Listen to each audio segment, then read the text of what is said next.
Mais uma vez estamos aqui para a nossa Escola Bíblica Virtual.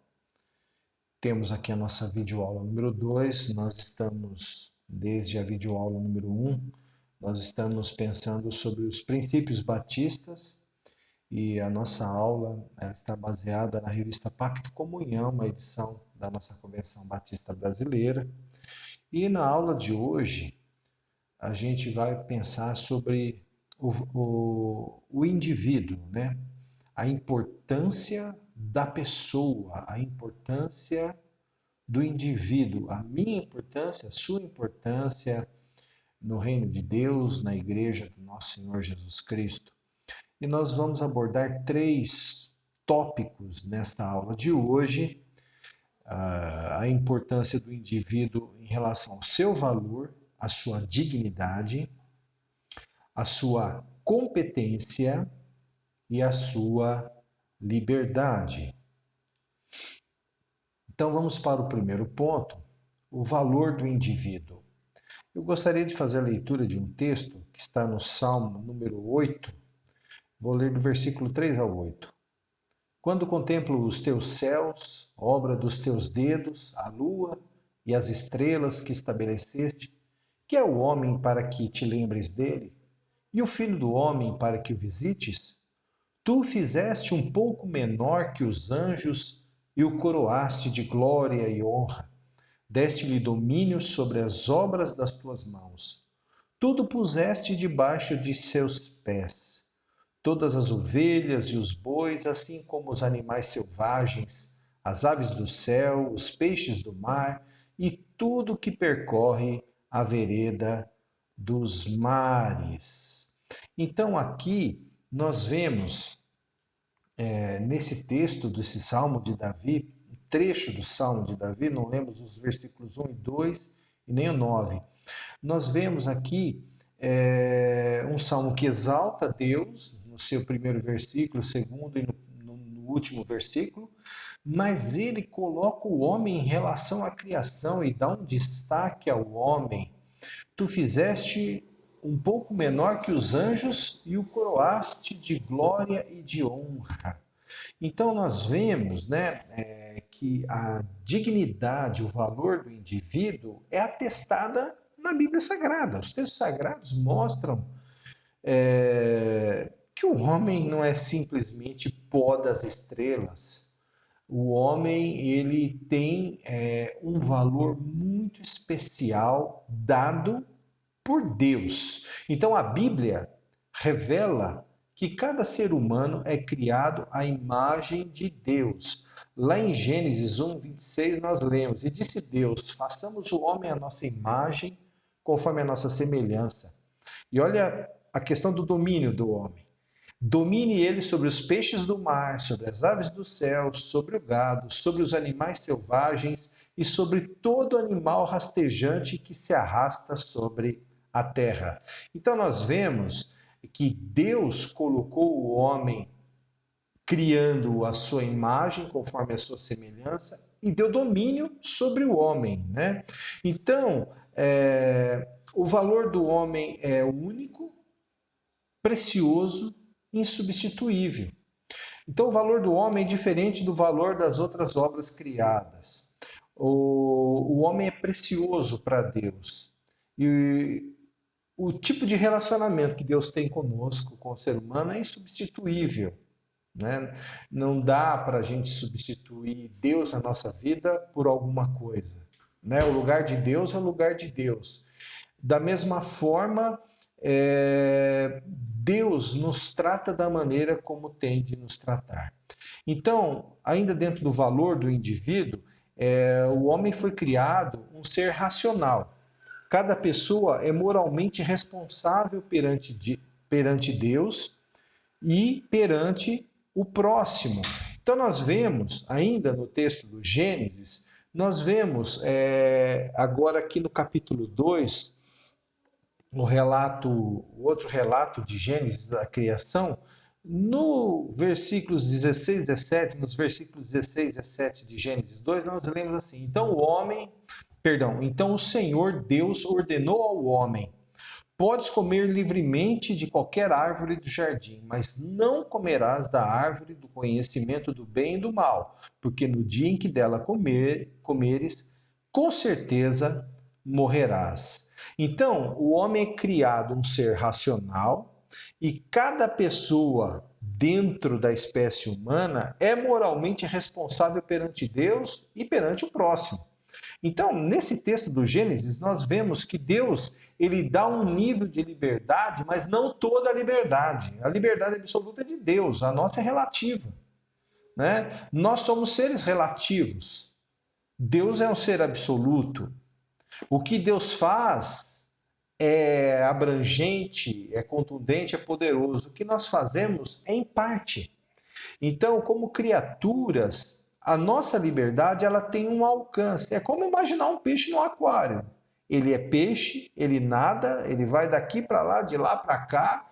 No entanto, o espaço dele é restrito. As possibilidades dele são restritas. E é isso que nós vemos no Gênesis. Há uma restrição, e isso implica em juízo moral. O que é o juízo moral? É a capacidade de nós discernirmos entre o que é certo e o que é errado.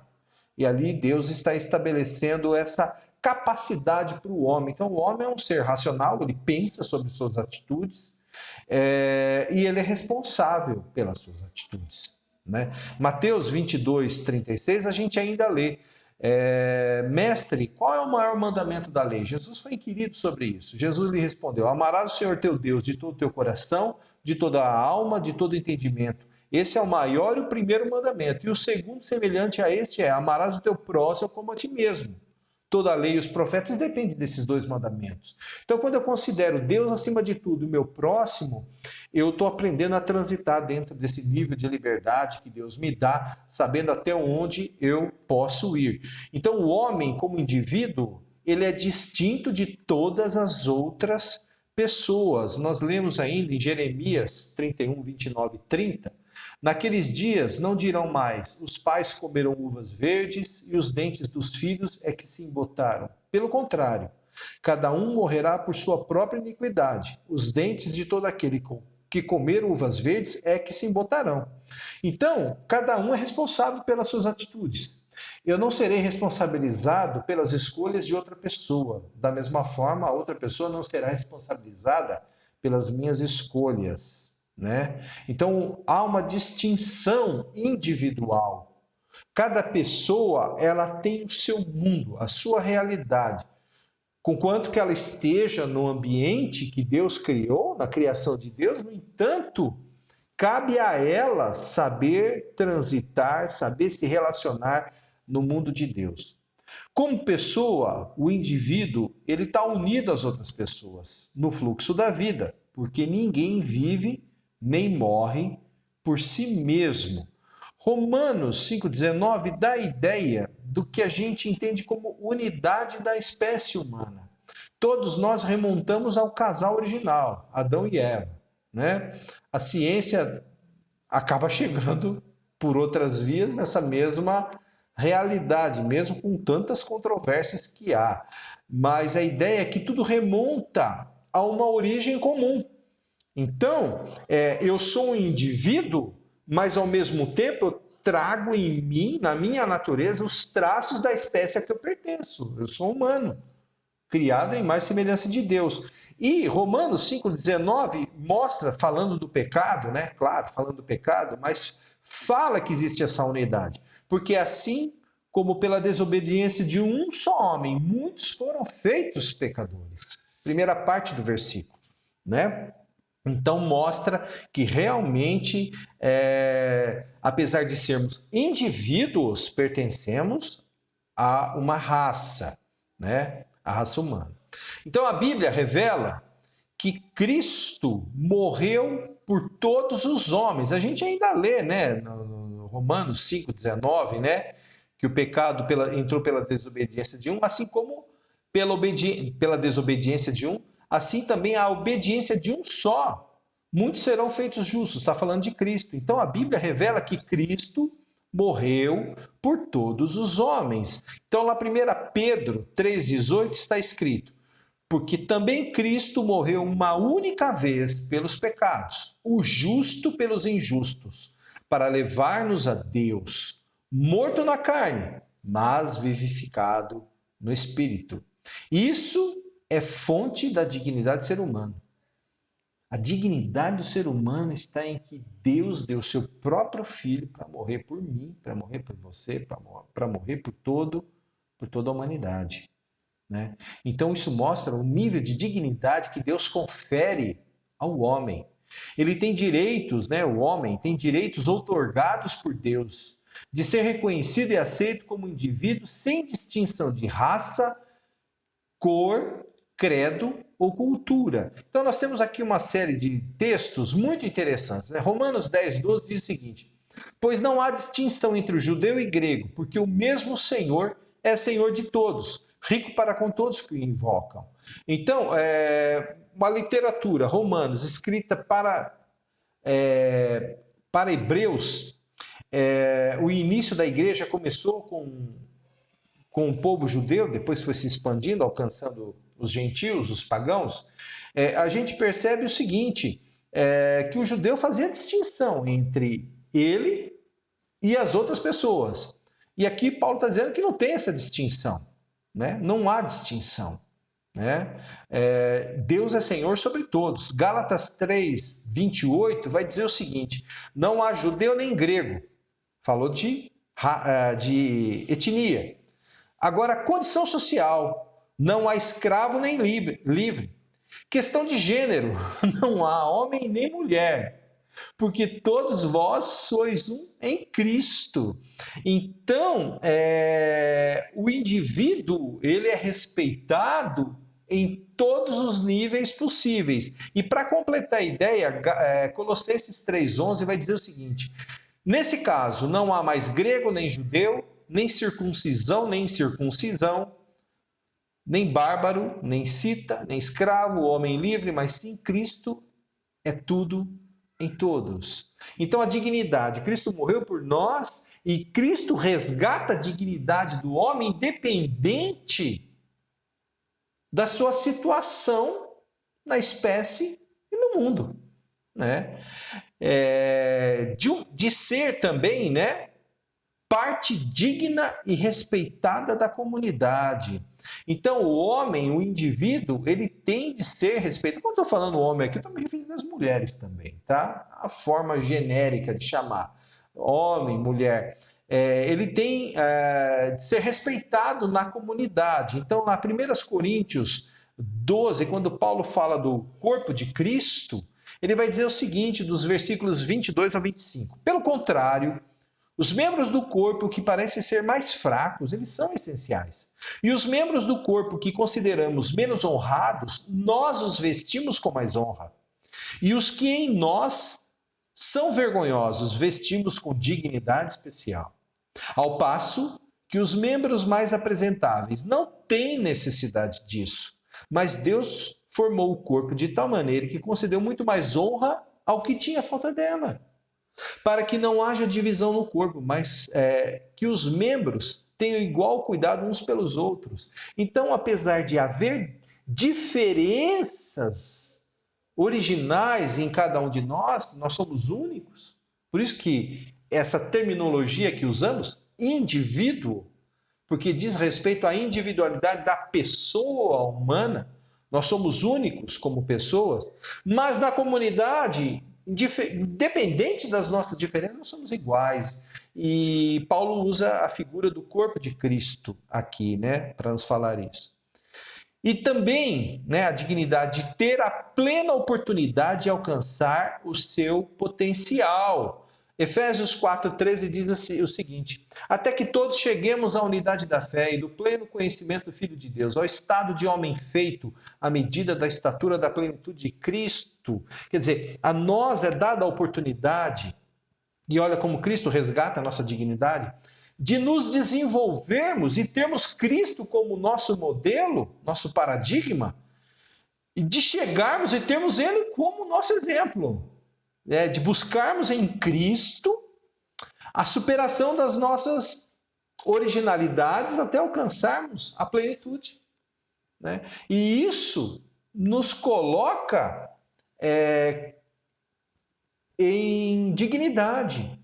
Quer dizer, nós não nascemos para pertencer a uma casta e sempre ficarmos nela e nos conformarmos em progredirmos ou vivermos apenas dentro daquela realidade estanque. Não, não. O homem, ele é criado para o desenvolvimento. Se a gente for lá no Éden, se o pecado não tivesse entrado, Deus tinha proporcionado no Éden, no homem, através dos seus decretos, a possibilidade de um desenvolvimento a um nível que a gente nem pode imaginar. Mas o pecado entrou, né? Em Gênesis 3, a gente vê o pecado chegando na espécie humana. E aí isso criou dificuldades, né? Criou dificuldades. Vamos avançando aqui na nossa aula. Vamos pensar agora sobre a competência do indivíduo. O indivíduo, porque criado à imagem de Deus, torna-se responsável a Deus por suas decisões morais e religiosas. Romanos 10,14 vai dizer o seguinte: como, pois, invocarão aquele em que não creram? Como crerão de quem não ouviram falar? E como ouvirão se não há quem pregue? Há uma necessidade do homem ser responsável diante de Deus pelas suas decisões. Quando Cristo é apresentado a nós, nós precisamos tomar uma posição. Eu me lembro de um pastor muito querido, uma vez pregando em praça pública, e ele fez o seguinte, pregando ali sobre Pilatos. Ele falou assim: Deus deu ali, diante de Pilatos, a oportunidade de se posicionar diante de Cristo. Nós sempre estamos diante de Cristo. Como que nós nos posicionamos? O ser humano, ele é responsável, né, por suas decisões morais e religiosas. E ele é competente sob a orientação do Espírito Santo, e aí nós vemos em João 16:8, né? E quando ele vier, o Espírito convencerá o mundo do pecado, da justiça e do juízo. Quer dizer, o Espírito Santo atuando no indivíduo, ele nos orienta para formular a própria resposta à chamada divina ao Evangelho. Romanos 10, 9 e 10. Porque se com a tua boca confessares Jesus como Senhor, em teu coração creres que Deus o ressuscitou dentre os mortos, serás salvo. Pois com o coração é que se crê para a justiça e com a boca se faz confissão para a salvação. É aqui dentro que o Espírito Santo de Deus trabalha. Ele vem para nos convencer do pecado, da justiça e do juízo, e ele não nos convence a não ser aqui na nossa interioridade, no nosso coração. São profundas as convicções do Espírito Santo na nossa vida. O Espírito Santo, ele fala aonde nós ouvimos. Ninguém mais ouve. As pessoas verão as evidências, mas o Espírito Santo, ele trabalha no coração do homem. Ele trabalha. Então ele é competente, o homem, sob a orientação do Espírito Santo, para formular a própria resposta à chamada divina, ao Evangelho, à chamada à salvação, para a comunhão com Deus. O Espírito Santo trabalhando na nossa vida, isso, a comunhão com Deus, mas isso é a nossa responsabilidade. Paulo fala para nós não nos embriagarmos com o vinho, no qual há devassidão, mas nos enchermos do Espírito Santo. Cabe a nós passos, por mais que seja o Espírito que promova a nossa comunhão com Deus, mas cabe a nós também a iniciativa, o desejo, a vontade de nos relacionarmos e termos comunhão com Deus.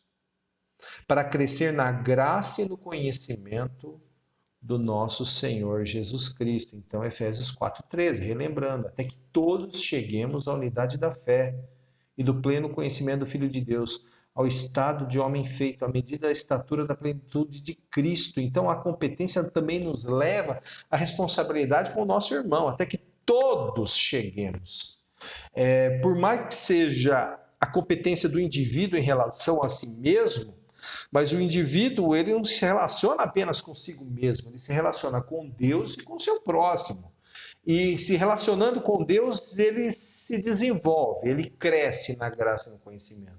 Mas ele também é corresponsável pelos seus pares, pelos seus irmãos, por aqueles que na mesma caminhada estão.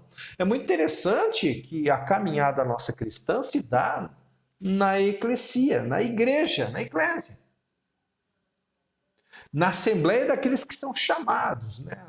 A ideia do carral lá no Antigo Testamento, no hebraico, a chamada para nos reunirmos, quer dizer, nós somos chamados para Deus trabalhar conosco e somos chamados para estarmos juntos. Quando Deus tratava com a comunidade de Israel, tratava com toda a comunidade de Israel. Quando o Espírito Santo de Deus desce em Atos 2, ele trabalha na individualidade, a gente vê ali que havia como que línguas de fogo sobre cada um, mas nós percebemos que a igreja crescia na graça e no conhecimento, caía na graça do povo. E Deus ia acrescentando, quer dizer, era uma questão mais do que apenas particular, pessoal, individual, mas também é coletivo. Então, até que todos cheguemos. Então, isso faz parte da nossa competência também. Eu tenho que ser corresponsável pela vida do meu irmão. Ele vai responder pela vida dele. Mas eu assumo a responsabilidade de ajudar o meu irmão a caminhar na fé. Vamos avançando. Ainda sobre a competência. Estreitamente ligada a essa competência está a responsabilidade de procurar a verdade. E encontrando-a, agir conforme essa descoberta e partilhar a verdade com os outros. Eu me lembro da mulher samaritana. Eu não relacionei aqui na aula, nos textos que vão aparecer aí na tela.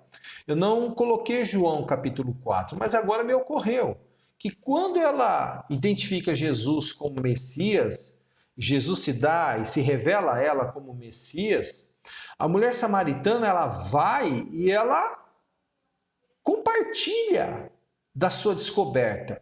E olha que interessante, quando os seus concidadãos samaritanos vêm até Jesus e passam a partilhar do evangelho ali, Jesus passa a partilhar do evangelho com eles, eles dizem, olha, já não é mais por aquilo que você nos relatou, por aquilo que você testemunhou, mas nós mesmos.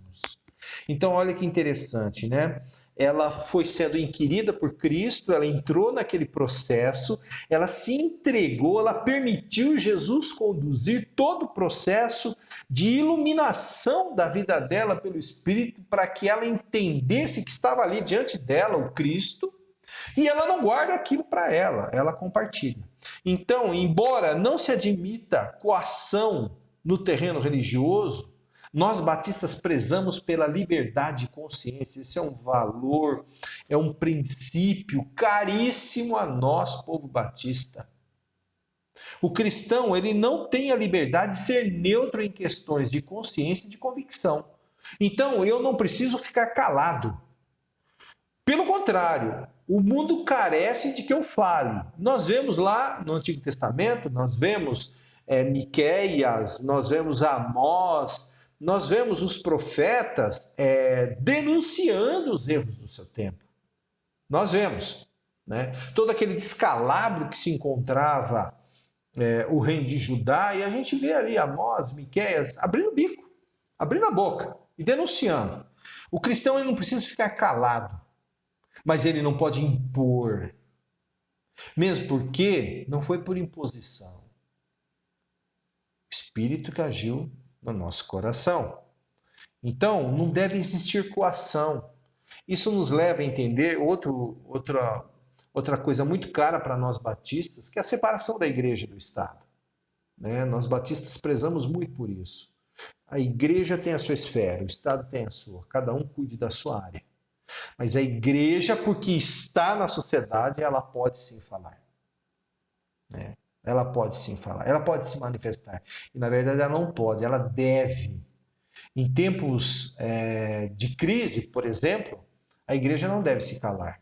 A igreja deve levantar a sua voz, porque a sua voz traz princípios maiores do que ela mesma. São os princípios do Evangelho. A igreja é porta-voz, nós somos porta-vozes, nós somos apóstolos, vamos colocar.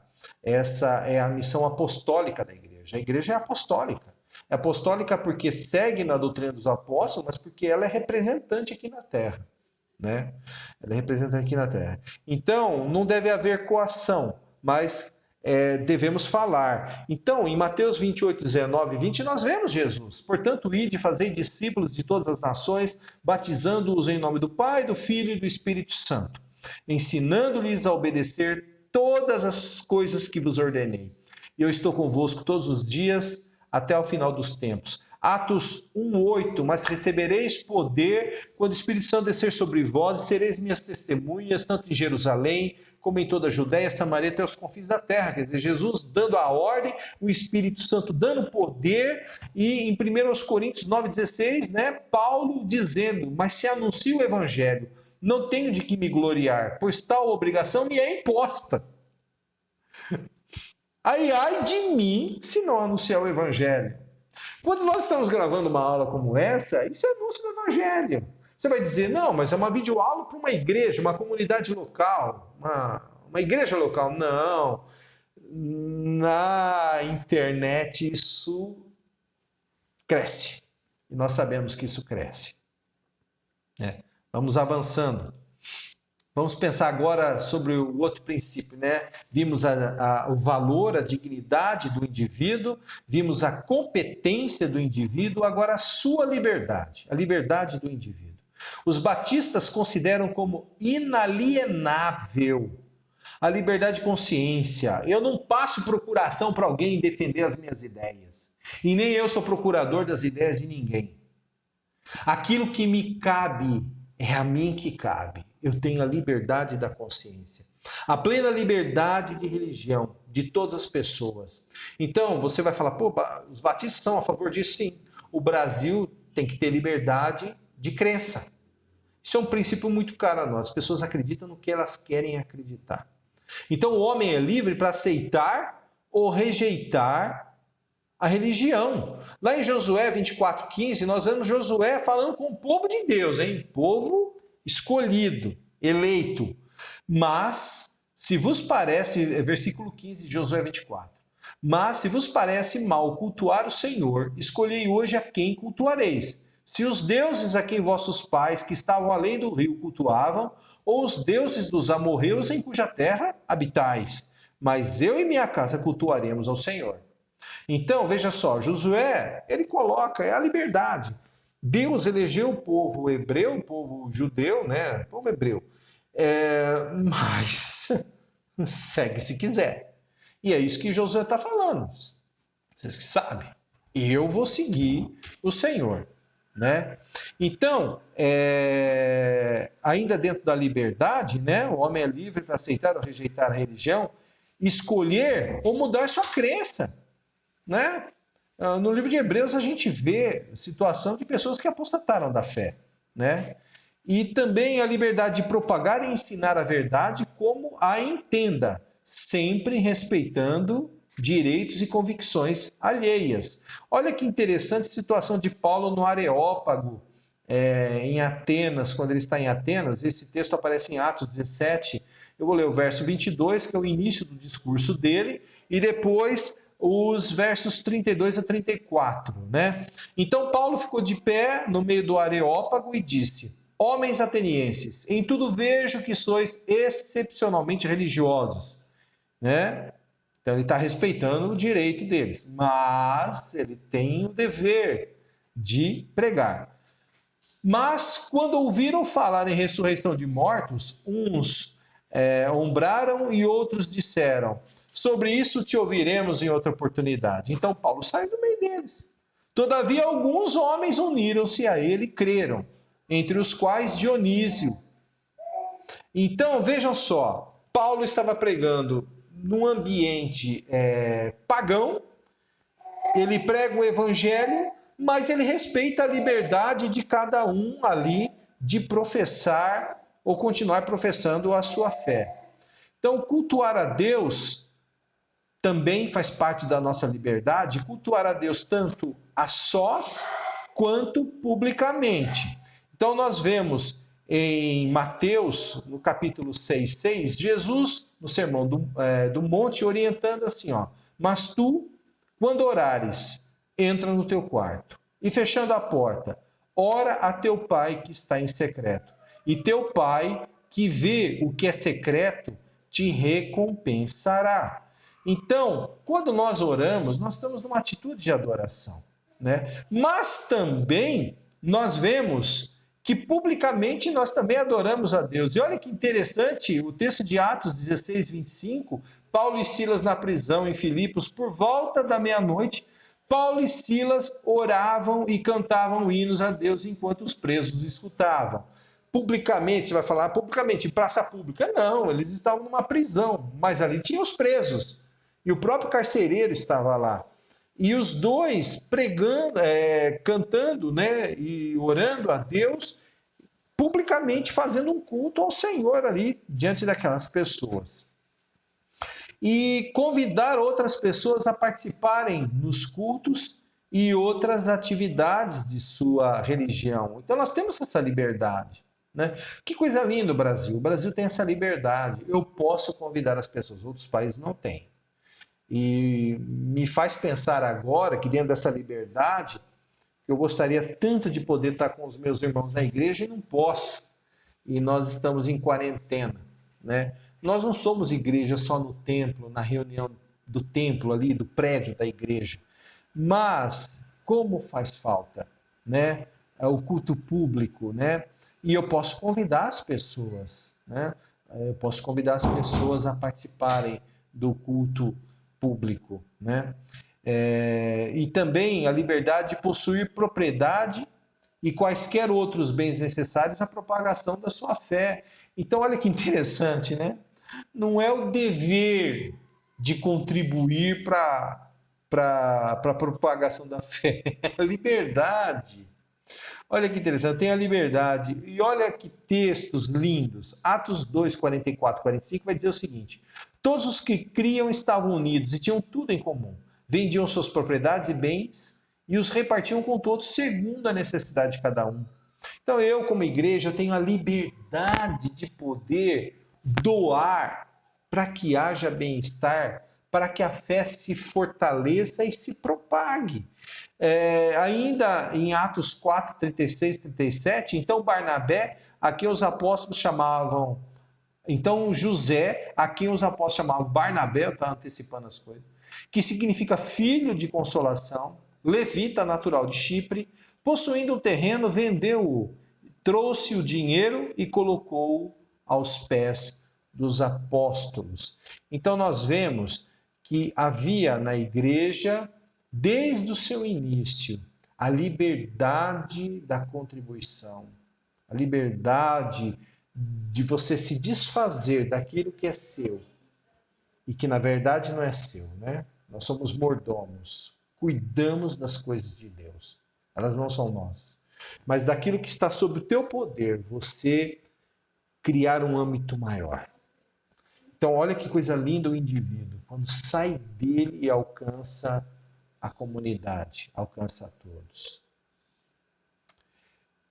Finalizando aqui a nossa lição, tal liberdade não é privilégio para ser concedido, rejeitado ou meramente tolerado, nem pelo Estado, nem por qualquer outro grupo religioso. É um direito outorgado por Deus. Essa liberdade de consciência, isso não é o Estado que me dá. Graças a Deus, no Brasil nós temos isso. Nós podemos falar. Mas não foi o Estado brasileiro que me deu essa liberdade. Essa liberdade Deus deu a mim como indivíduo, como pessoa. Dentro do lar, o marido tem o direito de falar. Dentro do lar, a mulher tem o direito de falar. Dentro do lar, os filhos têm o direito. Cada qual respeitando o seu papel, mas tem o direito. O cidadão tem o direito de falar. na sociedade. Todos nós temos o direito. Não foi o Estado quem nos deu. Foi Deus quem nos deu. Cada pessoa é livre perante Deus em todas as questões de consciência e tem o direito de abraçar ou rejeitar a religião, bem como de testemunhar sua fé religiosa, respeitando os direitos dos outros. Então não nos cabe ficar, por mais que fiquemos estarrecidos muitas vezes, não nos cabe criticar a fé das outras pessoas. Nós precisamos tomar o devido cuidado em relação a isso. Por quê? Porque todos têm o direito de acreditarem ou não acreditarem em quem quiserem. As pessoas nunca foram coagidas a seguir a Cristo. Nós vemos lá o texto de Josué, né?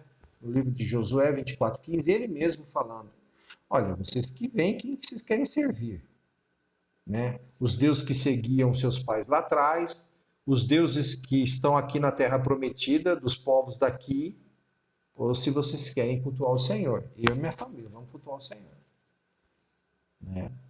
Eu e minha família vamos cultuar o Senhor. Em tempos de mídias sociais, nós precisamos tomar cuidado com isso. As pessoas muitas vezes não sabem andar nessa tênue linha do respeito a outra pessoa. Ideias podem e devem ser trazidas à baila para serem discutidas. Mas a dignidade da pessoa tem que ser respeitada. Né? A gente viu lá o Salmo número 8 e a gente viu que fomos criados conforme a imagem e semelhança de Deus. Amém? Vamos orar? Amado Deus, muito obrigado pela lição que o Senhor nos dá. Muito obrigado pelo entendimento da importância que nós temos como indivíduo, como pessoa em particular, diante do Senhor. Essa dignidade não foi conferida por ninguém mais a não ser pelo Senhor. Quando o Senhor nos fez, o Senhor nos revestiu de tamanha dignidade, de competência para viver essa individualidade e a liberdade de vivê-la, seja em quaisquer condições. Muito obrigado, Senhor, porque são coisas que o Senhor fez e porque o Senhor fez, elas são boas. Em nome de Jesus nós oramos. Amém. Muito obrigado por nos acompanhar. Deus te abençoe.